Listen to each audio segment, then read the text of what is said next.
All right everyone, Marathi सिनेमासृष्टीकडनं आणखीन एक teaser आलेला आहे, ज्या सिनेमाचं नाव आहे बंजारा.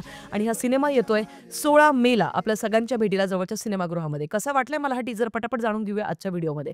सगळ्यात आधी कास्टिंगमध्ये ज्यावेळेला मला कळलं ना राव, शरद पोंक्षे, सुनील बर्वे आणि भरत जाधव सारखे दिग्गज कलाकार दिसताय राव, दर्जाचे कलाकार when it comes to Marathi सिनेमासृष्टी. आणि त्याच्याचमुळे मी इतकी एक्सायटेड झाले या फिल्मसाठी.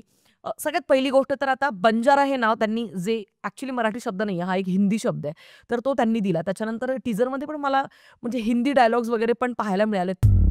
हाँ, तो फिर बंजारा होने में क्या प्रॉब्लम है? ठीक आहे, म्हणजे एकंदरीत I don't know now the theme काय आहे किंवा कशा पद्धतीने त्यांनी सगळे कॅरेक्टर्स डेव्हलप केलेले आहेत, त्याच्यावरती ते सगळं ठरेल. पण एकंदरीत जर का मला तुम्ही विचाराल की टीजरच्या वाइब्स कशा आहेत किंवा टीजर कसा वाटतोय, तर टीजर ॲक्च्युअली खूप रिफ्रेशिंग मला जाणवतोय. टीजरमधले ना जे सीन्स वगैरे आहेत ते सगळं काही ऑब्व्हियसली हिमालय आणि त्या बाजूचं असल्यामुळे आपल्याला खूप खूप फ्रेशली ते जाणवतंय. कारण का मराठी सिनेमासृष्टीमध्ये ना लोकेशन सुद्धा चेंज करायची तसदी ते घेत नाही. ते एकच मंदिर आहे नदीकाठचं, ते इतक्या मराठी मी तुम्हाला आत्ताच्या आत्ता 16 मूव्हीची नावं सांगू शकते. मंदिराबद्दल काही माझी दुश्मनी नाहीये किंवा ना त्या नदी पात्राबद्दलची आहे. पण नवीन-नवीन लोकेशन शोधा ना. नवीन-नवीन ठिकाणं शोधा ना, प्रयत्न घ्या ना.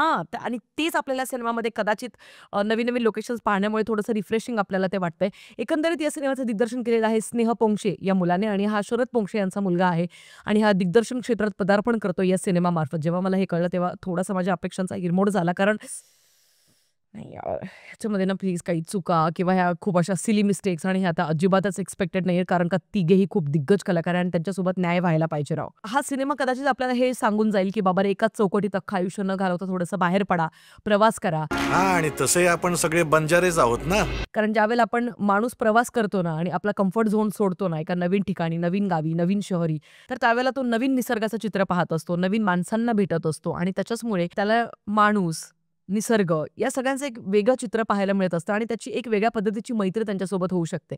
आणि सगळ्यात महत्त्वाचं म्हणजे आपल्याला प्रवासात ना दुनियादारी कळते. आपल्याला 4 नवीन अनुभव पाहायला मिळतात आणि मला असं वाटतं हा सिनेमा आपल्याला नक्कीच या प्रकारचा संदेश कदाचित शिकवून जाईल. सिमिलर काइंड ऑफ एक फिल्म आली होती उंचाई म्हणून, जिथे ना एक 60तली 70तली जी माणसं आहेत की जे आयुष्यभर ज्यांना नाही स्ट्रगल्समुळे, संघर्षामुळे नाही फिरता आलं, तर त्या वयात त्यांनी फिरण्याचं ते धाडस केलेलं आणि ॲक्च्युअली त्यांना फिरण्यापेक्षा ना जास्त तो एक डोंगर चढायचा होता. बेसिकली तो त्यांचा संघर्ष होता. पण या एकंदरीत मी या फिल्मसाठी एक्सायटेड आहे. फक्त आता एकच गोष्ट, अख्ख्या टीजरमध्ये बंजारा हा शब्द किती वेळा घेतलाय रे? किती? म्हणजे बंजारा, बंजारा, बंजारा, बंजारा, बंजारा, बंजारा. आणि ना त्याच्यानंतर लिटरली म्हणजे डोकं असं मला धरायची अशी वेळ आली, की हां, म्हणजे ठीक आहे, ओके, कळलं.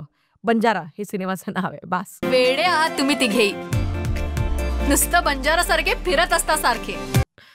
आता पुढे काय? आता टीजरमध्ये अजून जास्त ठीक आहे, त्यांनी काही गोष्टी ॲक्च्युअली दाखवल्या पण नाहीयेत. त्या ट्रेलरमध्ये कदाचित आपल्या सगळ्यांना कळतीलच काय एकंदरीत बॅक स्टोरी आहे, कशा पद्धतीने हा सिनेमा त्यांनी आणलाय आपल्या सगळ्यांसमोर. बाकी त्यावेळेला पण आपण रिव्ह्यू नक्कीच घेऊन. Don't forget to like, share, subscribe to city lights Marathi. भेटूया पुढच्या व्हिडिओमध्ये. तोपर्यंत प्लीज काळजी घ्या. Peace out.